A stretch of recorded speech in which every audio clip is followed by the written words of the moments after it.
people are coming at him, and I think it's unfair saying that he's weak, this, that, and the third for letting her go out like that, but we don't control women. We don't control our wives. I think that's the importance of being evenly yoked and being on the same page and having the same core values and goals for your family, because you don't have to force somebody to do anything. Yeah. Y'all are in alignment and y'all going to move accordingly.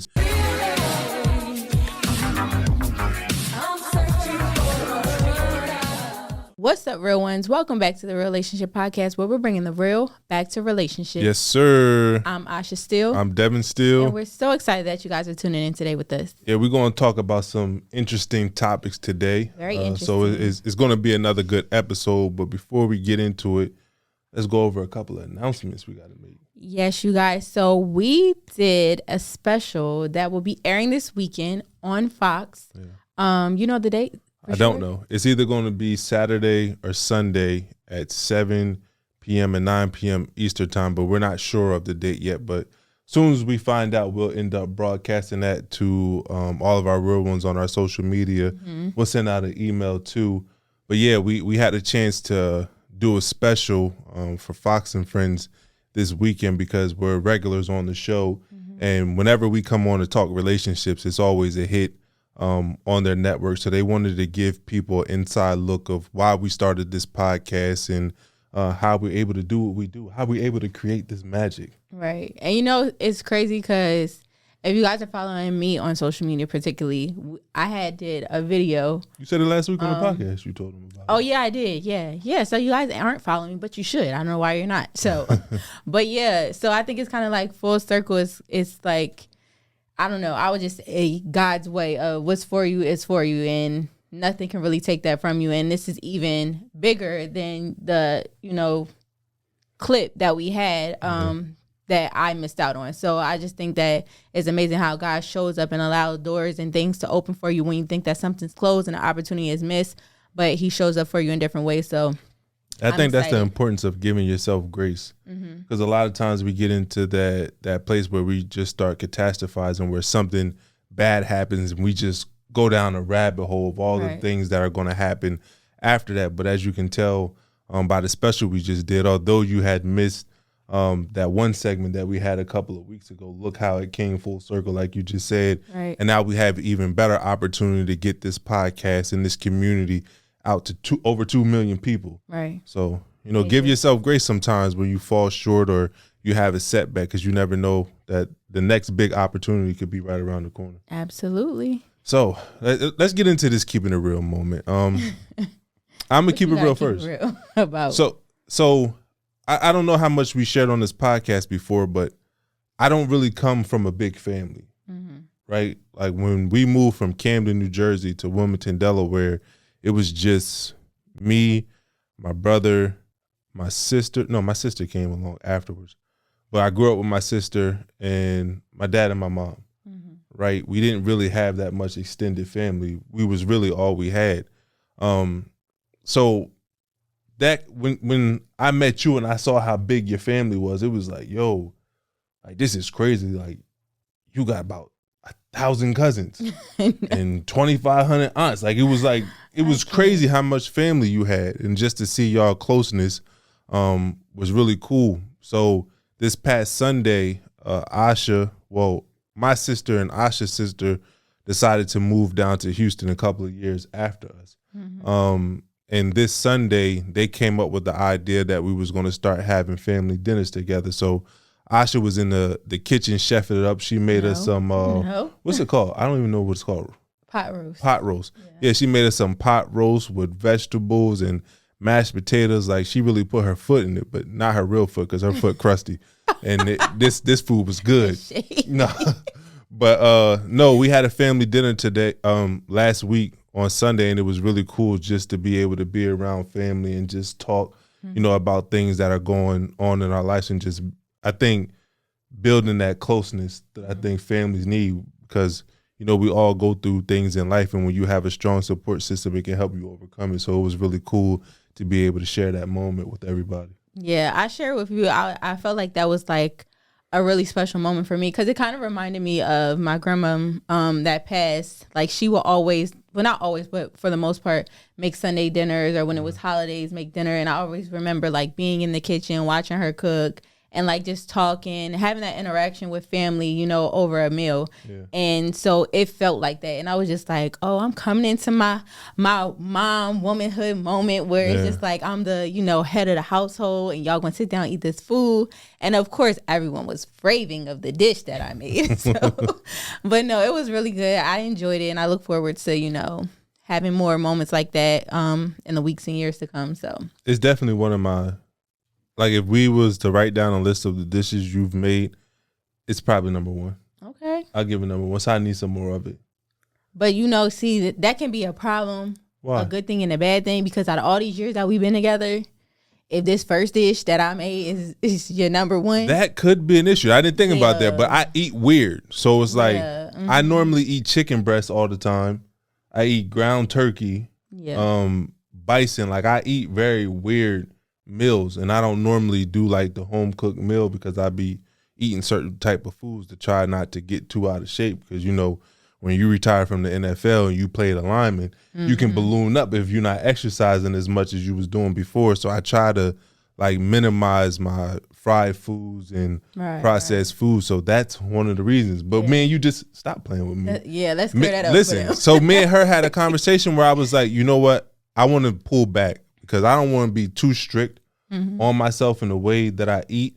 So let's do something where we, you know, you cook every Sunday, a home cooked meal, so that I can just try to get away from the strict diet that I'm normally on. But that's one of the reasons why, because I haven't done that in a long time. So it's one of my tops. Why can't you just take it? Why women gotta be so difficult? Like, it's a compliment. I genuinely enjoyed your pot roast. Yes, I appreciate that. I'm about to have another keep it real moment. You keep playing around.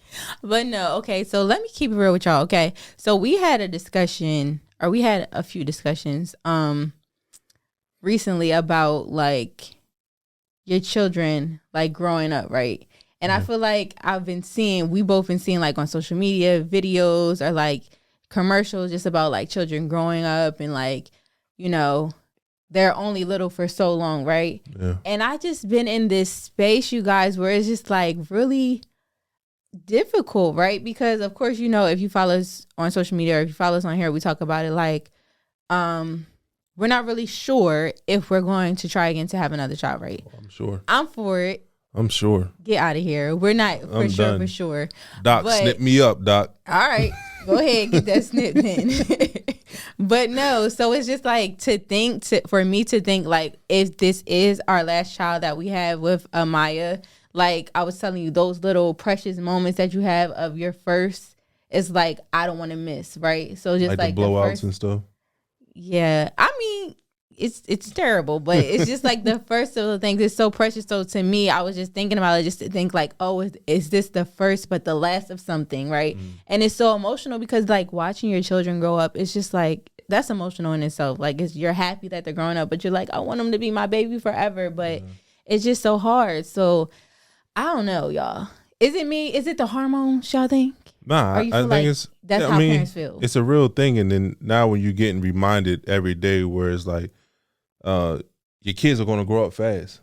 So it's like try to create as many memories as possible and savor them, because one day, you know, even with me having all daughters, they go from wanting to hold your hand everywhere you go, wanting you to pick them up. And then one day when they don't hold your hand, when you're out at the store and they're not holding your hand, you're looking down like, yo, what's going on? Like normally we get out the car, the first thing you do is grab my hand, but now you feel independent, that you don't need to hold daddy's hand no more. You're trying to look cool in front of your friends. So it's like you got to savor those moments when they're young, because like you said, it can be the last moments that you get to experience that if you don't have any more kids. Yeah. I was sharing that with one of my students in my class, because she's going through her master's program right now in MAP, and she's pregnant. Well, she just had the baby. Well, this is when she was pregnant. She was talking about how stressful it was of, you know, trying to be or being pregnant and trying to get through this program, which is like the workload is crazy in this program. And I was telling her, I'm like, I know how stressful it can be to try to balance both, but make sure that you're savoring those moments that you're bearing your child, because you will never feel those same kicks again. Like, even if you have more kids, the kicks won't be the same. Right. The experience won't be the same as you're connecting with your child. And sometimes we allow the hustle and bustle of life to distract us from the things that are really important. Not saying that work and providing for your family is not important, but you can always find a job. You can always find ways to make money. But that time that you get to experience with your child when they're young, you won't always get to experience that. So you have to like put it in perspective of what's really important, and things will change throughout life of what's important. Like when you're young, sometimes it may be like your business or your career, but at a certain point you have to prioritize family because you won't get those moments back. Yeah, I think that's really important too, because if you think about it, just even as us being children and growing up as adults, right? Those moments that you create with your children when they're young leave like a lasting impression, right? So when they do grow up and they go off to college or they go and have their own families, the bonds that you create now determines how those relationships come full circle in the long run, right? Them wanting to come back home, them wanting to spend time with you and come for the holidays or see you as much as possible, and to continue to build that bond as they get older. So I think it's crucial to just like really be very intentional with your time when they are little, right? You don't have a lot of time. I heard, well, of course, the video I had saw, it was like you have more time with them as adults than you do when they're little, especially when they're little children, right? You don't have as much? No, you have more time with them as adults, meaning like the time frame of them being an adult or being older got you. Is longer than the time frame that you have of them being like this little baby that you have, this little toddler that you have, right? And so those years are like so precious, right? Yeah. And so I just think it's important to just be intentional and enjoy it, be in the moment, like you said, and have fun. Yeah. Speaking on that topic of kids, I think it's interesting because the more kids you have, you realize that every experience is different. Mm-hmm. That each child doesn't get the same parent. Right. They get a different version of you, hopefully a better version of you, because normally the first child is like your experiment baby. Mm-hmm. You're just trying different things, and the next one you're more experienced, so you know what you would have done better with your first child, things that you could have done to build a closer relationship with them. And then the third child is like you're constantly building and improving, and they're getting a different version of you. So my question for you is, what type of parent do you want to be for Amaya?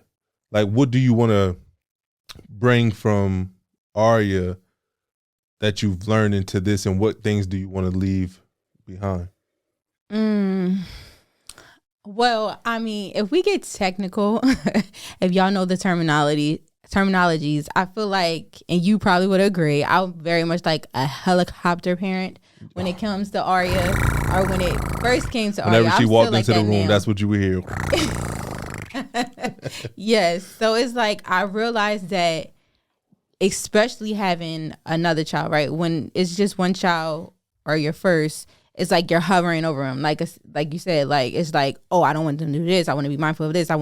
You just want to just protect them. And you realize that you can't protect them from everything as much as you want to. Yeah. So you have to have those moments where you ease back and allow for them to learn from what you teach them, right? And so I had to realize that going in with Amaya, like giving birth to her, is like, okay, I'm going to have to divide my time up even more, but I can't be here and there all the time. I can't be this protective, hovering mom. Like, I have to ease up and allow for what I instill in them to be like, okay, I taught them well, so go ahead and learn. And I can trust that I taught them well and that I'm safe with what I instilled in them, that they'll do and make the right decisions on their own in the long run. So I feel like that's... And even if they don't, you built up the type of relationship where they can come to you and be like, hey, I messed up, I did this. They trust in you as their confidant. Right. I think that's really important. I think that is the biggest thing that I would take from them. I think that's the kind of like the dismissive one, the one that I want to get rid of the helicopter parent. But I really want to make sure that they feel the love and that security and that trust to be like, you know what, when I'm older, even when they're not like too old, maybe they're in high school or going through a phase, you know, where they're trying to figure things out in life and they don't feel like they could come to anybody else, they could come to me, right? Yeah. I want them to always feel like it's a safe space coming to mom and being able to talk to me. No judgment, that I'll sit up there and listen to them and give them sound advice for them to make the right decision in the long run. And so I think that's really my priority, is just to build that real security with them. Yeah, you said something earlier that was really important. You talked about how like you was this helicopter parent initially, like you just wanted to make sure that Aria was protected from everything, which is a natural phase to go through. But I think that was one of our biggest struggles initially, because of course I had Leah when I was in college. So I experienced that early phase, the toddler phase with the kids. But when me and you decided to grow our family and we had a child together, and certain things would happen with Aria, I'd be like, oh no, she good. Don't worry about that. Why are you doing this? Like, I had to learn how to fall back and realize that this is your first experience. And I shouldn't try to strip you of that experience just because I had been through it before. But I had to learn how to give you your space in order to share those experiences. I think that they're all very important when you become a child. But that was definitely, when you become a parent, but that was definitely one of our biggest, I wouldn't say biggest, but it was one of the challenges that we had to work with having a blended family. Yeah, I think that's for sure. I know it was times where I'd be like, listen, okay, like, come on now. But like you said, it's a learning experience, like you said. And so if other people are going to do that thing, you just got to allow for your partner just to have the space to grow into that role, because it's such a major role. Like, you're literally responsible for another human being, another life, right? Crazy. And so you have to allow them to really, if you are in a position like that, to allow them to grow and learn and adapt to things without it being like, oh, it's okay, or you may be feeling like they're too passive or they're too aggressive with the situation, or however you think of it. Like, allow them to learn and grow and be there to assist them, but just allow them to grow into who they are and the role that they're in right now. Yeah, and I wanted to share a story with our real ones real quick. That was try to say real that. Ones. Real ones real quick. Yeah, say real ones real quick 5 times fast. No. Just try. Real ones real quick. You can't even say it once. You're terrible. No, but you talked about the importance of wanting to build a relationship with our kids so that if things go wrong or they mess up in the future, they will come to us, come to you to confide in you and ask for your advice. And I think that you brought up a good point where it's like this starts young. The story I want to share was a couple of weeks ago. To start even further back than that, probably a couple of months ago, me and Asha went out and we bought a new area rug for our living room. And this area rug was not no Walmart, Wayfair, Target type area rug. Like, this thing was some money. And it was a struggle for me to buy, because I'm like, man, I got kids. We about to spend all this money on an area rug. I know they going to mess it up. Okay, we walking on this money. This what we do, walking on money now. But it looks so good. It just went with our color scheme that me and Asha was like, all right, let's just do it, right? So we did it. We bought the carpet. A couple of weeks ago, Asha had been telling Aria, like, don't eat, drink in the living room, be at the table. But she 3, so it's like, they going to listen to you, but only to a certain extent. They're going to do their own thing sometimes. So while I'm in the office and I think Asha's in the room, Aria spilled something on the carpet. So I come out of the office and I look at the rug and I'm like, Aria, come here. And she comes to me. She's walking all slow with her finger in her mouth, like, she did something wrong. And I say, did you just do this to the rug? And she starts nodding her head, yeah. So I looked at her, I'm like, come on, man. Like, mommy just told you. I'm frustrated a little bit. I ain't gonna lie. I'm like, mommy just told you not to eat or drink in the living room, and then you do this on the rug. Like, you gotta pay attention. You gotta listen. And you gotta say something when you do something so that it doesn't, like, you making the situation worse by not saying nothing, because now this can soak into the carpet, right? So she says, okay, she walks away, she goes into the room. I'm sitting on the couch after I had just cleaned off the rug, and I had looked up and Aria was peeking around the wall like this, trying to look for me, I guess to see if I was mad at her or something. So when I saw her, I told her to come here. And I had gave her a hug and I told her, like, listen, I'm sorry I got a little bit frustrated with you, but I'm not mad at you. Like, I still love you.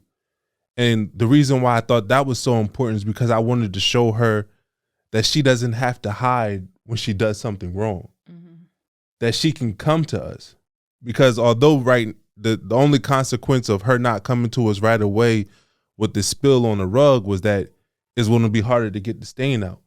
But let's say that she gets older and she gets into some real trouble, or she tries to hide it. Let's say that she, God forbid, she gets pregnant when she's a teen. Like, if she goes through that process and she tries to hide it from us, instead of feeling like that we've created an environment where she can come to us and talk about it, then we can help her deal with it in a proper amount of time. But if we're on top of our kids where it's like we're always mad at them when they mess up, then and that they need to be in timeout all the time when they do something wrong, we're teaching them that, yo, you're only allowed to be around us when you act a certain way, right, when you behave a certain way.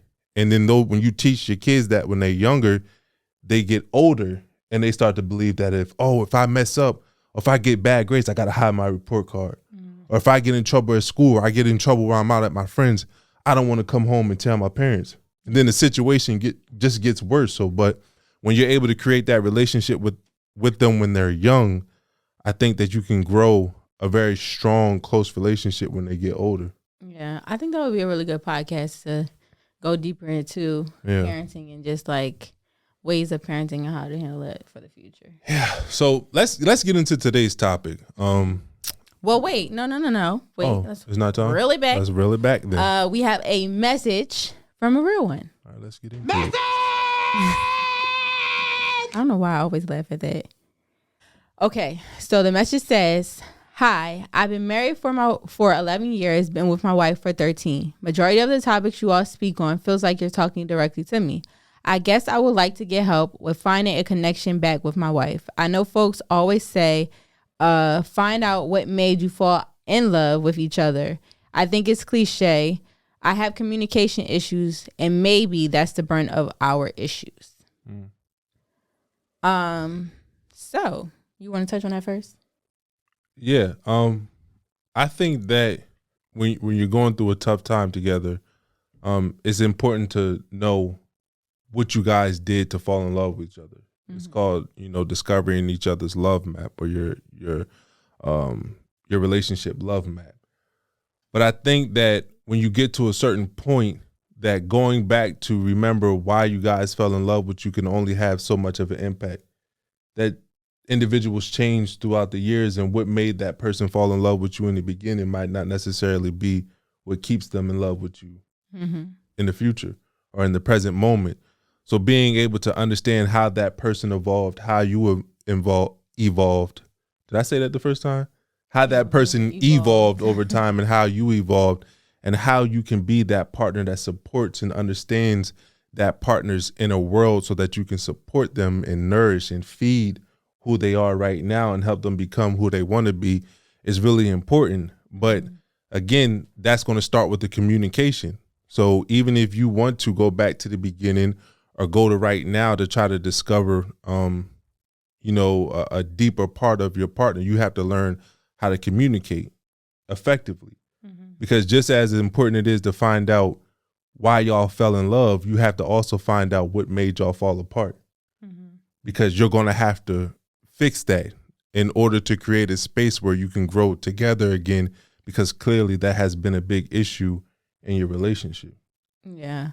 I think not only that, falling in love or falling out of love, but what made y'all stay in that relationship for those 13 years, right? That's a big factor as well. But also, like you said, knowing that y'all both are changing from when the time y'all met to where y'all are at now. Like 13 years is a long time, and no one is hopefully the same person that they were 13 years ago. And so I think it's really like diving into, how we have changed, right? Are we changing together? Are we changing apart? Are we growing together? Are we growing apart in a sense?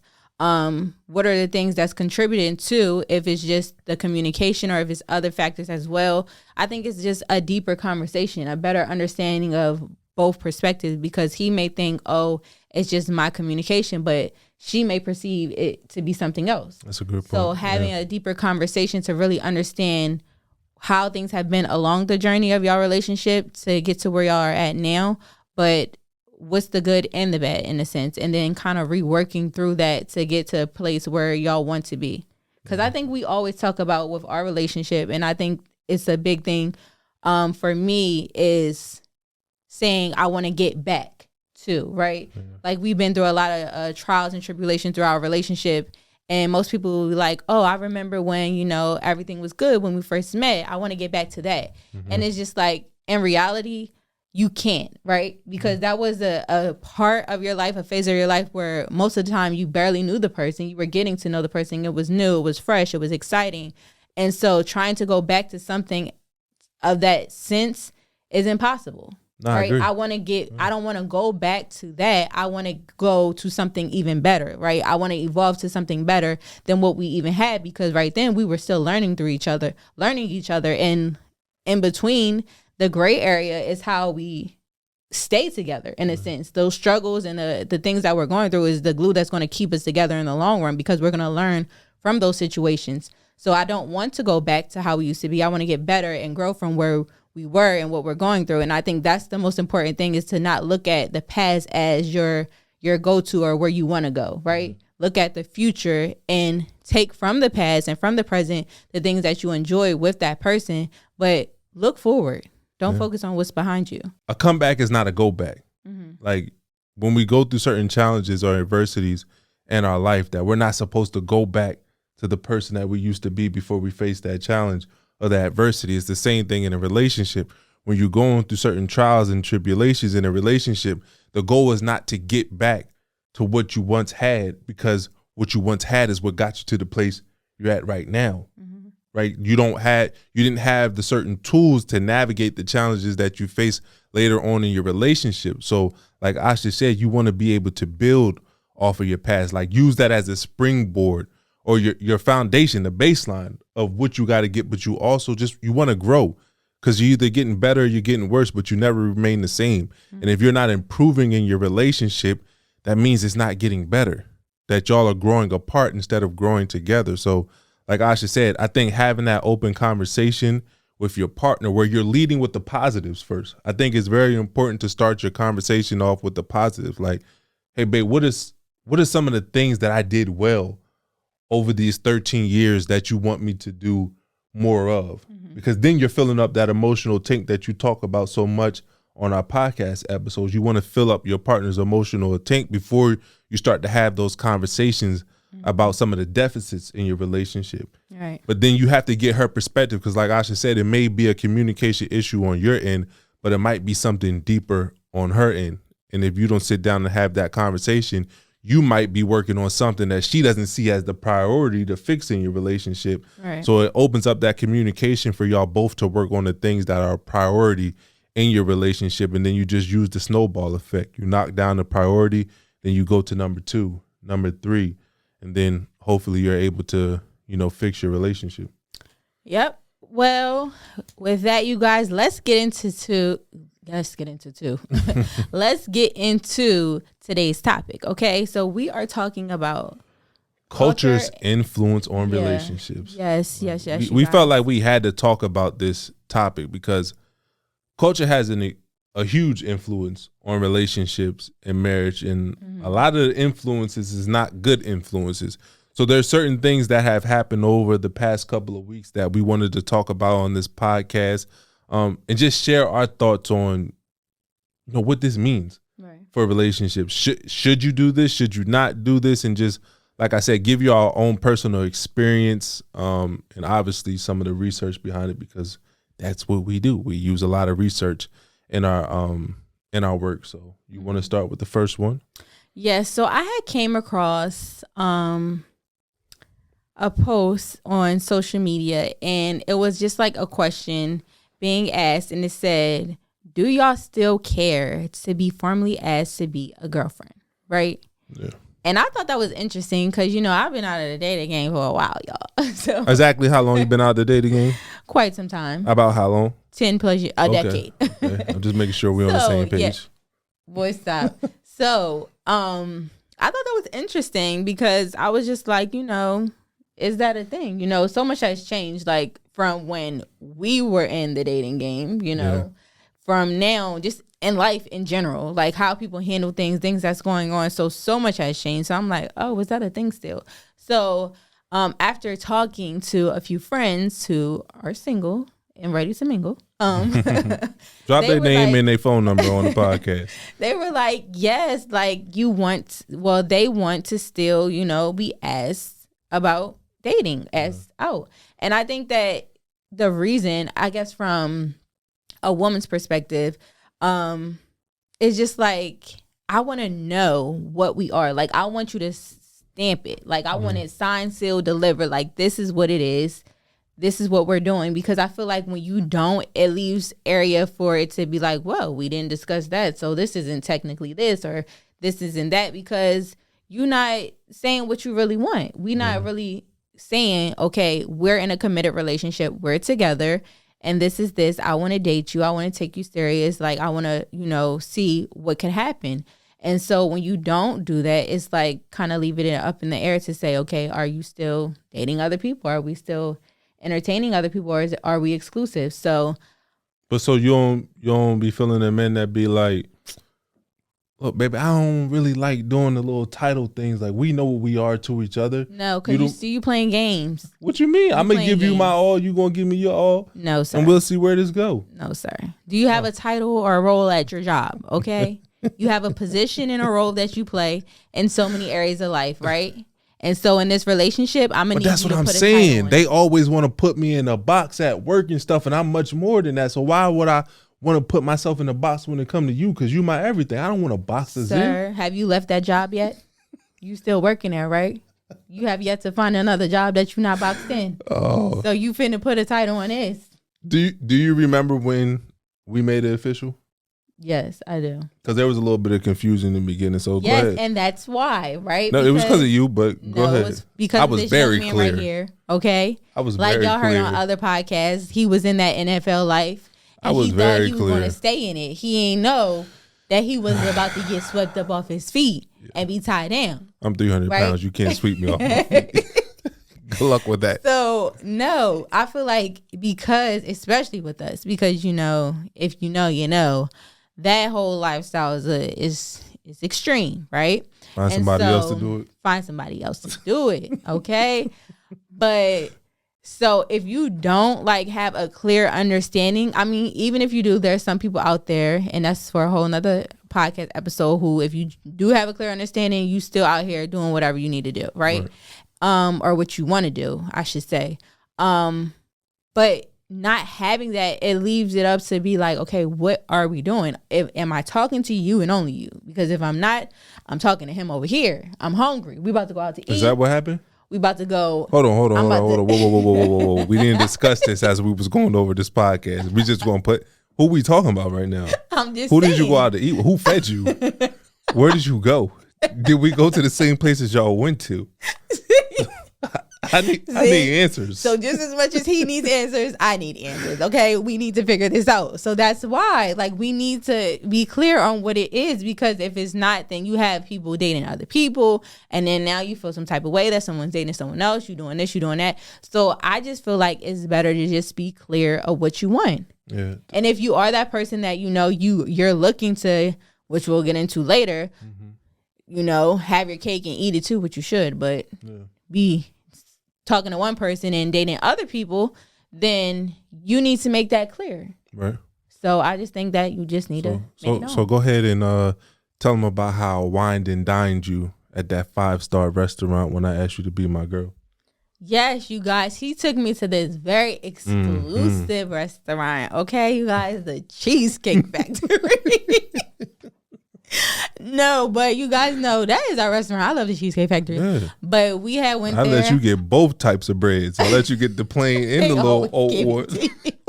And I told him to bring 2 butters. I can't. But yes, I remember grass-fed butter. Us in Cincinnati, at the Cheesecake Factory. I remember if we go in there, it's like the little booth seat that was in the back of the restaurant that we was in, sitting there. Yeah, I remember. And yeah, I think that was just like, okay, now, sir, you mind? You didn't even know what was going on, okay?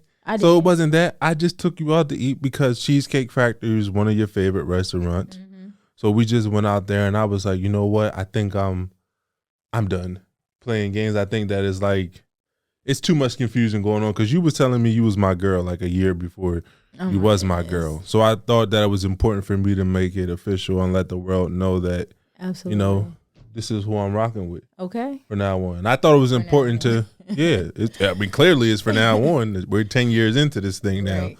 But I thought it was important just to, you know, to let it be known what it was. Mm-hmm. Like you said, to clear up any type of confusion. Like, you my girl, this is how we rocking, because I think that you set a precedence in the beginning where if you don't have that clarity when it comes to boyfriend and girlfriend, then you're not going to have that clarity when it comes to taking the next step of marriage. Right. You're basically going to be setting yourself up for failure. We talked about it before, that the early stages of a relationship is like wet cement. Whatever you write inside that cement is going to dry up. It's going to become your behaviors and your habits within a relationship. So if you're not setting a clear foundation in the beginning where it's like, all right, no, we need to put a title on this so we know what this is, then later down the road, you might find yourself in the same situation where it's like, nah, I don't really believe in marriage. I don't want, you know, the government all up in my business and stuff. I don't need no marriage license. You my wifey for lifey. So this is how we going to do it. If you don't clear that up in the beginning, then you're going to cause yourself a headache later down the road. So I think it's really important to have that conversation. Absolutely. Yes. So you had seen, I think we both seen it, a video. You showed it to me. Yeah, that's what I said. I think we both seen it. A video that was discussing polyamorous or polygamy. Mm-hmm. It's two different things, you guys. I don't know the difference. I'm not about to get deep into it because I know that it's a lot. Yeah. And that, like I said, that could be a topic for a whole nother podcast. But you can kind of touch on what your thoughts was. Yeah, so video. Asha showed me a video with Ayanna, who was recently on the Breakfast Club, and they asked her what does she think about poly relationships, poly marriages. So let's take a listen to what she says on the topic. What do you think? What do you think about people who are into like the polygamy nowadays? Those relationships where. Well, see, I'm old, so I could do polygamy. I would just want her to be younger, so he don't have to be bothering me all the time. Go over there. She's 42. I'm 70. Go on, take your butt on over there.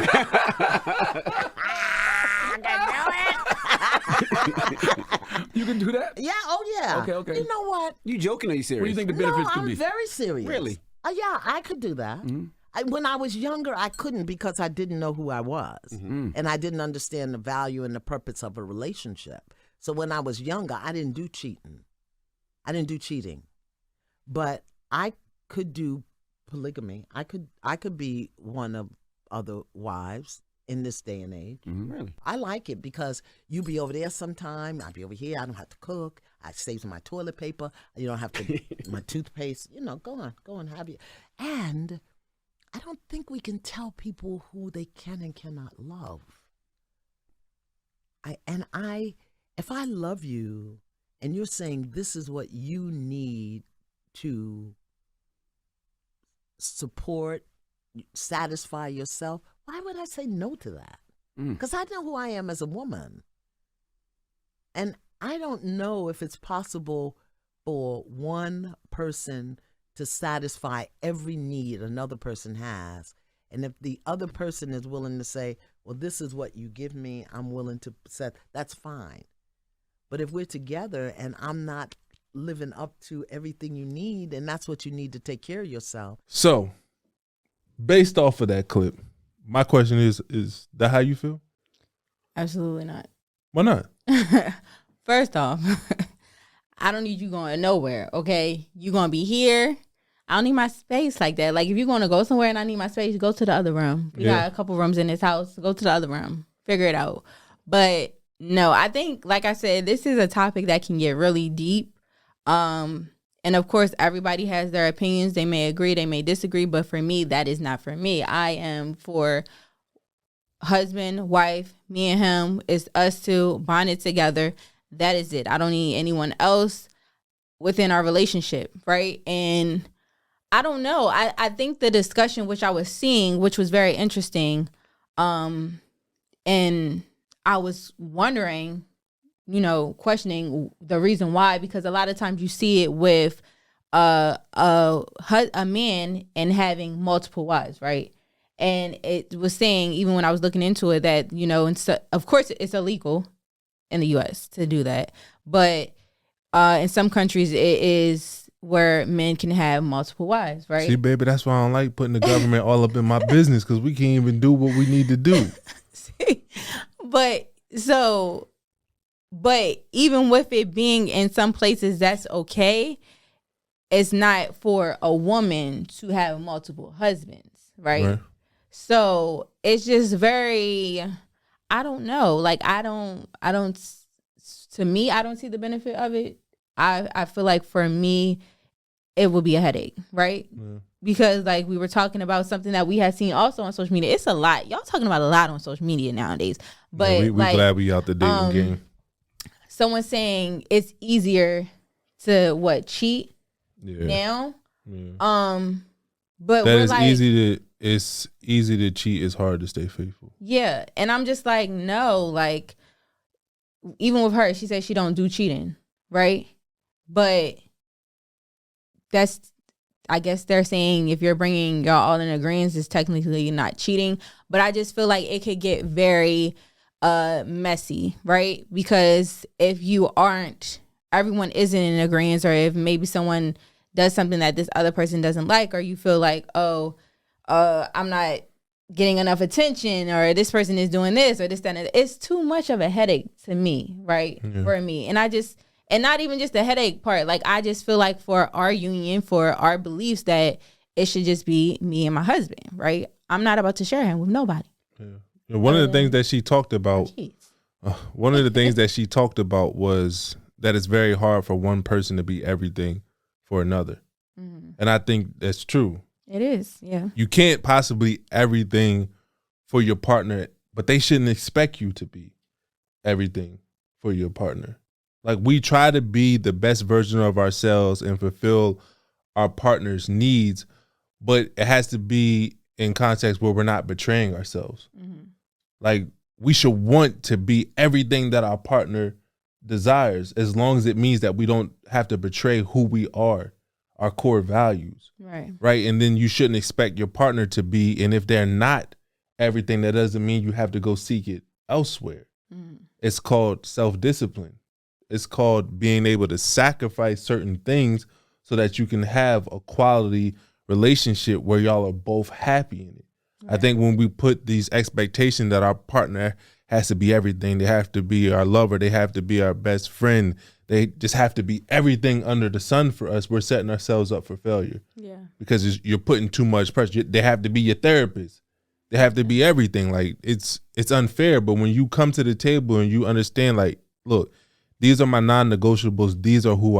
This is who I am. Mm-hmm. This is what I'm looking for in a partner.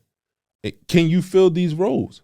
And if not, which ones do you feel like you can't fill? Right. And when you have those honest conversations, you can come into agreement of, this is what I can expect from you. And maybe I don't need this as much, right? We can negotiate this, but I don't need this as much. Mm-hmm. I don't need you to be my best friend. I have friends that I can lean on. I don't need you to be my therapist. I can go to a therapist. But when you have a clear understanding and you have realistic expectations of your partner, I think that you set yourself up for success. But even in this, she talked about how having another woman would help her out because she doesn't want to do things all the time, especially when you get up there in age. So I wanted to look at the research of polygamy in marriage and women's mental health, right? To see if it really is as beneficial for women as she talked about. Mm-hmm. So I pulled up a meta-analysis, this is basically a study or research article that's based on all the studies out there on polygamy and mental health. This one meta-analysis is from articles between 1967 in 2011, and from another source from 1985 to November 2011, right? And in this study, they found prevalence of mental health issues are in polygamous women compared to monogamous women, that they have higher levels of depression, anxiety, hostility, psychiatric disorders, just everything. They're elevated in women who are in polygamous relationships compared to women who are in monogamous relationships. Mm-hmm. So right off the bat, it's not better for women's mental health to be in a polygamous marriage. And they have limited research when it comes to men, the effects that polygamous marriage has on men, but even those limited research articles show that there's higher levels of distress in men in polygamous marriages. So I don't know what the benefit is of being in that type of marriage when in terms of well-being and mental health. And there's even other meta-analysis done on the effects of polygamy on children and adolescents. And that one showed that the review found more mental health problems, social problems, and lower academic achievement for children and adolescents from polygamous marriages than monogamous families. Mm-hmm. So not only does it impact women's mental health, the men's mental health, but it also has adverse outcomes associated with the development of the children in the household. So where is the benefit of doing this? Does it just sound good? Because I know me as a man, that's a headache for me to have to be able to balance all those different personalities, wants, and needs. Right. It's a lot. You a lot. You know what I mean? How am I have more than one option? It's impossible. No such thing. Man, so I just don't. The problem I see with that is just like, she's a very trusted voice in this space. Mm-hmm. And the younger generation, the younger women or men might listen to that and be like, yeah, that's what we should be doing out here. Like, she didn't do it when she was younger, but she open to it now.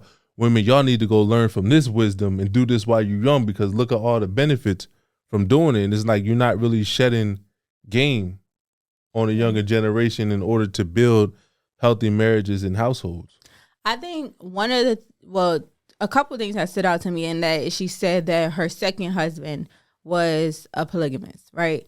And that was somewhat of a red flag, because it was, and I don't know if she was still with the second husband or not, but I'm guessing she wasn't from the way the conversation went. But it was just like, that in itself is now saying that the union of marriage that you have didn't work, right?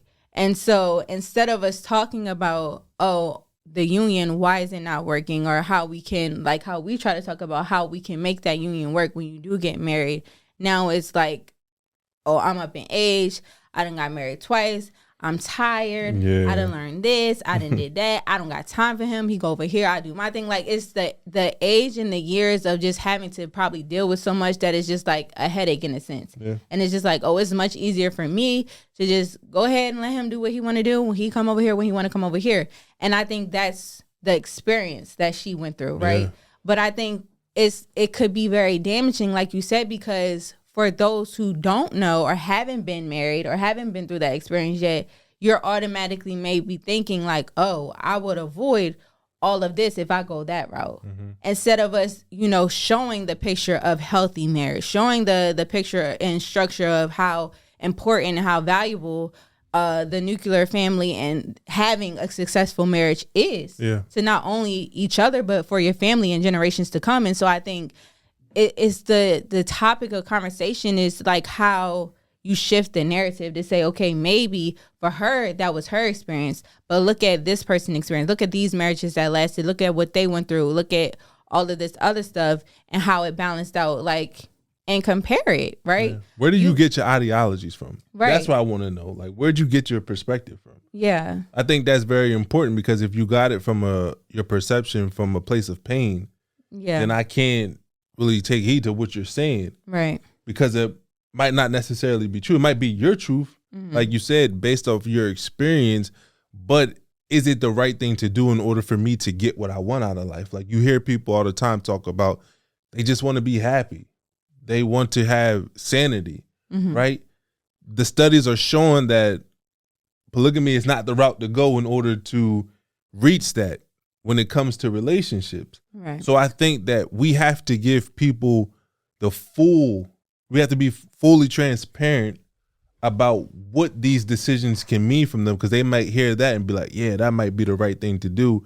But then you tell them, look, these studies are showing you that there are higher levels of mental health issues in women, men, and children who come from a polygamous marriage. But they're not giving people that information, not giving them that wisdom. And I think that is the older generation has to be careful of the things that they're putting out here into the world, because in a generation, not even just this generation, but a lot of us are lost when it comes to relationships and marriages because we didn't see it growing up. So when we start to believe in somebody and the work that they do, we're going to listen to what they're saying because we weren't taught this in the home. Right. And I think that's the importance of being taught certain things in the home. That's the importance of seeing healthy relationships in the home, because then you have that discernment that you can use when all this content is being pushed out here into the world. You'll know what to listen to and what not to listen to, because certain values were instilled in you, and you're not just out here lost trying to just find somebody that you can relate to, because just because you relate to somebody doesn't mean that they're giving you the right information in order for you to create the life that you want for yourself. Yeah. I think it's learning through or learning from your pain, right? Because we both grew up in broken homes, right? Yeah. And so I think for us, seeing and being a product of a broken home, divorced parents, it was just like, I know what I want for my future because I know how that affected me, right? Growing up and the impact it had on me. So I feel like that experience, it shifted my mind to say, okay, I don't want this, I want this. And when I get married, I want it to be like this, and I want a successful marriage. And we talk about that and have these conversations because we didn't see that growing up, right? And I think that's what's important, is for you to have your own ideas of what you want for your life, and to know and not base it off of what you've seen, right? Because if I base my idea of marriage off of what I've seen, I wouldn't be married. Yeah. Or I would be in a toxic relationship or a toxic marriage thinking that was the normal and that's okay. Right. Versus me sitting up there and doing the research, or me sitting up there trying to seek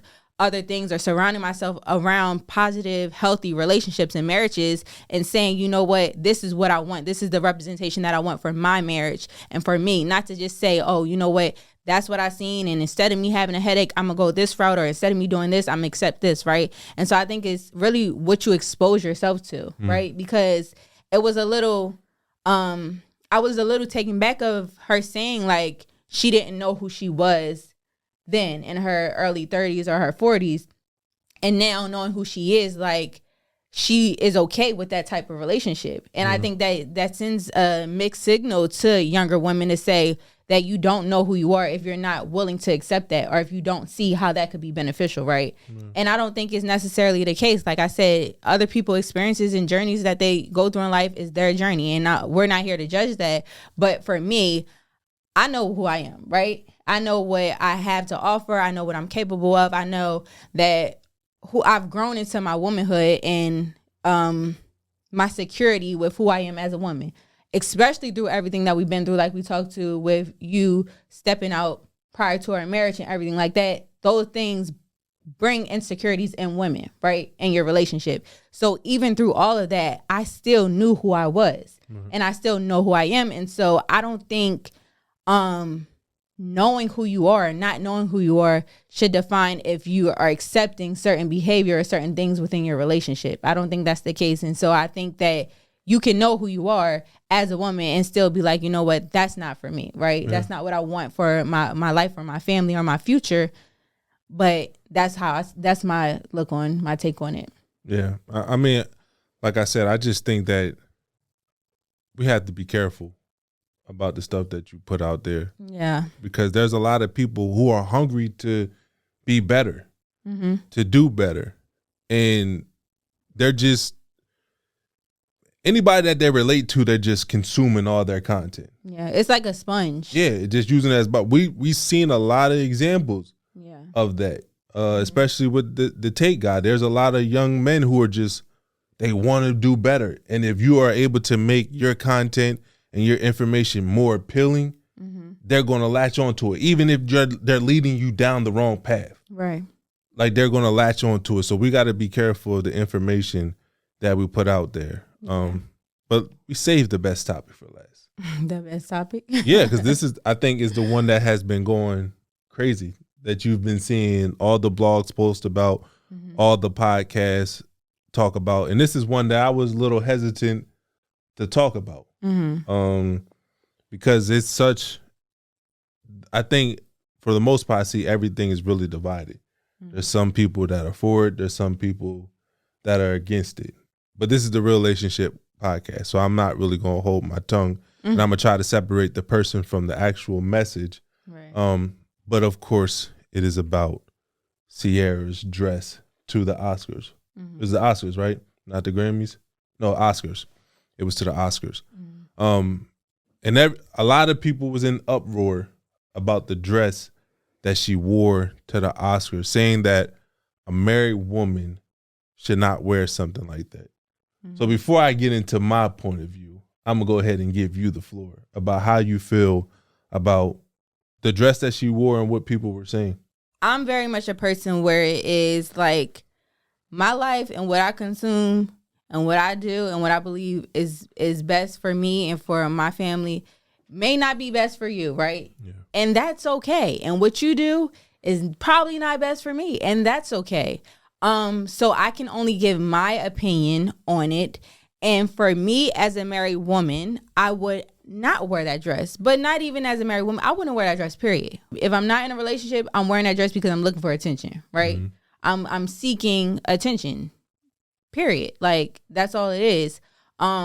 If I'm not in a relationship and I'm wearing that. If I'm in a relationship, I'm not wearing it, one, because I'm not trying to seek attention from anyone else other than my man. So if I'm wearing it behind closed doors for him, right? And if I'm married, I'm gonna take it off too. If I'm married, this is definitely the same thing. Like, I just feel like it's interesting because it's like, you as a woman, you don't want to be confined or restricted to say what you can or cannot do, because in a sense, we feel like we've been oppressed for so long to say, oh, we have to do this and we have to act like this and we have to do that. But outside of everyone else's thoughts of what we should be doing, what is that really doing for you? Like, how did putting on that dress and stepping out like that serve you, right?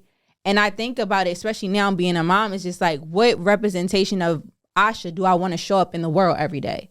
Like, it doesn't matter how you perceive me, but when I'm looking in the mirror and I'm putting this on, how do I perceive myself, and what representation do I want you to get from that? Like, and so I feel like being sexy and, being like a woman and embodying your womanhood can be done in a very tasteful, classy way without feeling like you have to expose your body to the world, right? And I think a lot of times we think, especially nowadays, that to be sexy and to, get the attention of whoever, you have to show everything, right? And that's what we see a lot of the times. And I feel like just being able to just pull back a little bit and not do that goes a long way, right? And so to me, like I said, I would definitely not be wearing that dress as a married woman. As from what I know, I don't know them personally, but from what I know, with her husband being a man of faith, I would think that he would not necessarily agree with her stepping out in something like that. But like I said, I don't know their relationship. I don't know what they into. I don't know what he likes, what he doesn't like, what he feels is okay. Like, but for me, it's just not it. It's just not it. Yeah. There's only two things that stood out to me when I saw that. Is number one, as a man, as a husband, and as a dad, my family is going to get a version of me that the world is never going to get. Right. Like, there's a part of me that's reserved just for y'all. There's a part of me that's reserved just for you as your husband. Mm-hmm. And I feel like as a wife, there has to be a part of you that's reserved just for me. Like there's a part that I should only see of you, right? Not the world. And we're talking about physically, everybody got to see. Yeah. Something that I feel like your spouse should only see. Mm-hmm. Not only that, you touched on the topic of Russell being a man of faith. Like we played against each other in the same conference in college. Like he's always been that man of faith. Like he proclaims it publicly. Mm-hmm. Like he's very deep into it, knee deep into it.